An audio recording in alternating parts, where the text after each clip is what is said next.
Good morning, or evening, or night, whichever way you look at it. Right then, BMW E30, 1989. I'm going to give you an underside walk around to see what we can find. Now, I've owned this BMW now for around 14, 15 years, something like that.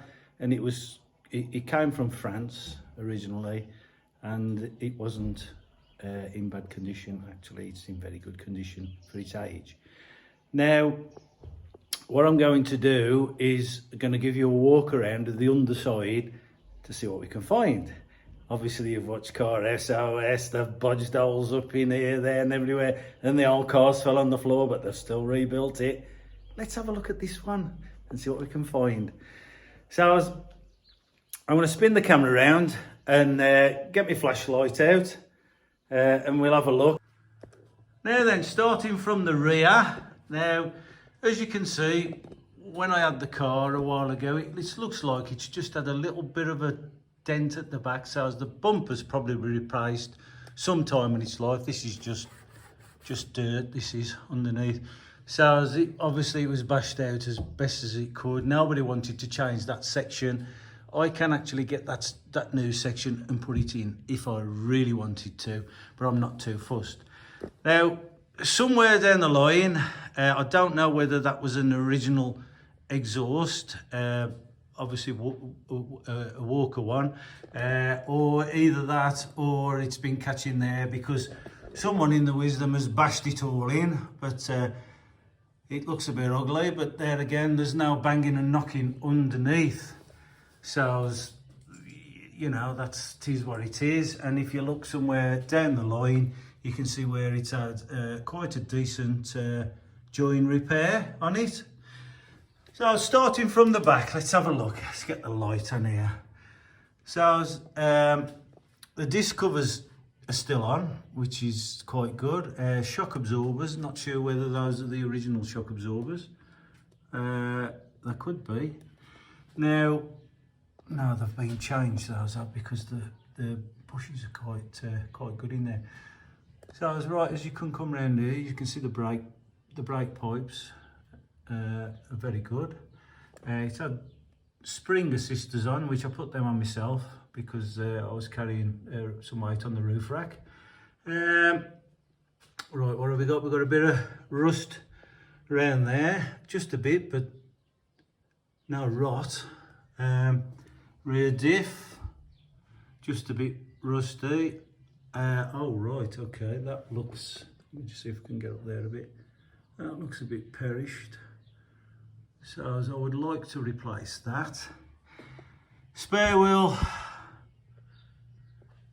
carrier is in very good condition, and also the rear and up into the arch. Fuel tank pipe from the filler neck all the way down into the tank. That's exceedingly good. Right then, here we go. Bushes. Right, don't know whether you can see that, but they are a bit perished. The brake pipes are in good condition. We got a little bit of a rusty there, but nothing. Oh, that shock absorber's perished there on the one side. I'd like to replace those shocks somewhere down the line. It's limited slip diff, electronically operated. So as we got two bushes, and there's the other bushes also to do. Exhaust mount, that don't look too bad. The exhaust's not too bad, to be quite honest with you. It's a diesel vehicle.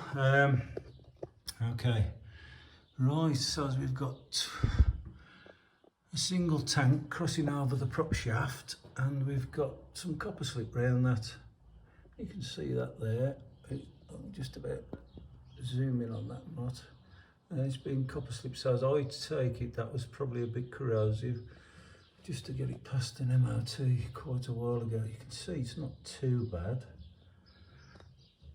So I was looking underneath, and also we've got the sills, inner sills, and structure. It is absolutely, there's no patches on this at all. And on the side, it's very good.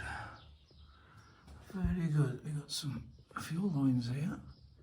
Aha! I can see MOT failure. That's quite rusty. It has been greased. That's the old trick in the book. Put a bit of grease around it to get it through its MOT. Now then, we've got a little bit of a, if you can see it there, slight little bit of rust there. It looks as if somebody's had the jack on there and it's just skimmed it up and folded it. But there's not rot. Brake pipe, there's a bit of corrosion there on the brake pipe. That's not too bad actually, that will clean up. Now, the outer sills have this plastic cover on all the way down, so who knows what's in there. But taking the inside factors, I reckon those will be fine. But I could take the plastics off and have a look. And we've got like a little bit of an indentation there. Well, it looks like it could have been grounded in its time. I'm not sure, but we've got no heavy dents underneath. A little bit of rust there, not rot. And what we got in there, we got gear linkage. Let me just see if I can't get the torch in there very well. Okay, there again. Fuel lines, that's MOT failure. I'm sure it is. That one's changing. I'd be happy to change that. Oh, right, okay. Front bushes gone. On the track control arm, I would say that was. And I would say that would be, you could replace the whole of that if you wanted to. I'll chase them parts up after and have a look. So I'd like to change that one. And the same in there, you can see where it's perished in there, and that one. Now we've got now uneven tyre wear. So as we've drove on these tyres about 2,000 miles from new, which I had them put on. Not too bad. So as I know the tracking's not out, so there's no problems with the ball joints. Oh, drop links. Yeah, those look a bit perished. No major gearbox leaks at all, but we've got this like copper slip going all over the place. I don't know what he's done with the copper slip. I think somebody's at there. We've got a little bit of wetness there on the back of the box, to be honest with you. Let me have a look. Yep, that'll be the output shaft seal gone on there. That's not a bad job to do. That can be done in situ. So that'd be nice little job to sort out. So track control arms, no welding on it at all. Oh, I love that, I do. I love that I haven't got to do any welding on this. So as all in all, it's very good. For a 1989 E30, that'd be on a G plate. Now we're going to change the oil. We're going to change the oil filter as well. That was done 2,000 miles ago, but it's been like about 15 years. I'm going to drop the oil in that and put a new filter in. We've noticed that the cover's missing on there. I'd like to get a new cover for that. But we'll drop the whole of the pan off and see what's what. You never know, I might be able to make a little bit of an aluminium one. All right, okay. So sometime in its life, before I had it, I haven't put that on. I know I've put a brand new radiator on it just recently. Now the oil cooler, now that has been leaking.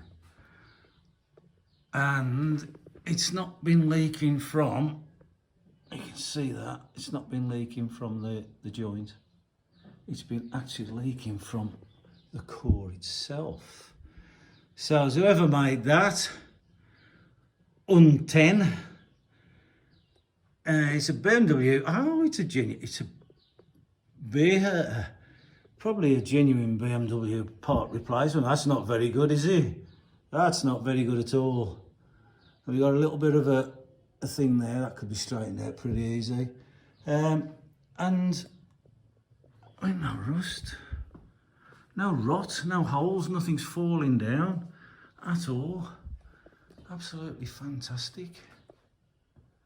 So I don't know whether you can see, but I've put a brand new radiator in there, and I've put electric fan in there as well. So all in all, this is fantastic. Not sure as if I want to sell this now, to be quite honest with you. I think I've got a good one here. So I can do these repairs over the years. So if you'd like to comment, what do you think, keep or sell? Don't really need the money, so I don't really need to sell it. Now it's up in the air on my ramp, which I installed a few days ago. As you can see, I'll see if I can get a side shot as well. The car is really, really good. That's just dirt on the side. Interior is fine. We've got a problem with the clocks on the dash. The dash, years and years of standing, there's a little battery in the clock which is like tag welded in.